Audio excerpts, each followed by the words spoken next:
Football ইতিহাসের মহাতারকা Lionel Messi. তার বাঁ পায়ে মুগ্ধ হয়েছে পৃথিবী। তার কীর্তিতে বারবার নতুন করে লেখা হয়েছে রেকর্ডের গল্প। শৈশব থেকে লিওনেল মেসির প্রতিভা বিকাশ, বার্সেলোনায় পাড়ি জমানো থেকে শুরু করে ক্যারিয়ারের উত্থানের প্রতিটি অধ্যায়ে ছেলের পাশে ছিলেন বাবা হোর্হে মেসি। এবার সেই বাবাকেই শেষবারের মতো বিদায় জানাতে রোজারিওতে ফিরেছেন লিওনেল মেসি। দীর্ঘদিনের অসুস্থতার সঙ্গে লড়াই করে ৬৮ বছর বয়সে শনিবার মারা গেছেন মেসির বাবা।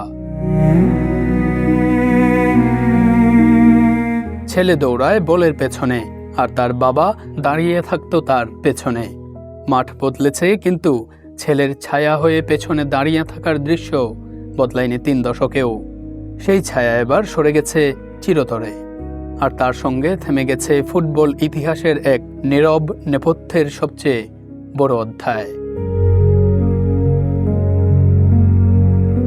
১৪ বছর বয়সে ছেলের এজেন্ট হয়ে ওঠেন সিনিয়র মেসি, আর সেই দায়িত্ব বহন করে গেছেন জীবনের শেষ দিন পর্যন্ত। দেশের বর্তমান ব্যাংকিং পরিস্থিতি নিয়ে দুশ্চিন্তায় আছেন? প্রতিটি বিনিয়োগ এখানে পরিকল্পিত, বাস্তব এবং নিরাপদ। কল করুন বা হোয়াটসঅ্যাপ করুন স্ক্রিনে দেয়া নম্বরে।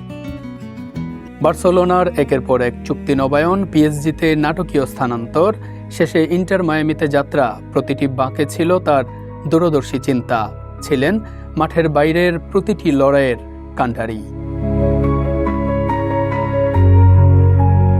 ফুটবল ইতিহাস মনে রাখবে লিওনেল মেসির নাম, তার বাঁ পায়ের জাদু, তার ট্রফির সারি। কিন্তু সেই জাদুর প্রথম মুগ্ধ দর্শক ছিলেন তার বাবা, যিনি নিজের স্বপ্ন, নিজের দেশ, নিজের স্বস্তির জীবন ছেড়ে ছেলের হাত ধরে হেঁটেছিলেন অনিশ্চয়তার দিকে।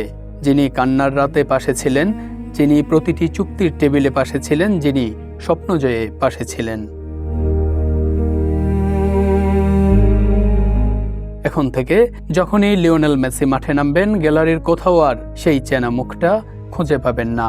তবু প্রতিটি গোল উদযাপনে, প্রতিটি ট্রফি উঁচিয়ে ধরায় রোজারিওর সেই ছেলেটার ভেতরে থেকে যাবেন তার বাবা এক নীরব ছায়া হয়ে।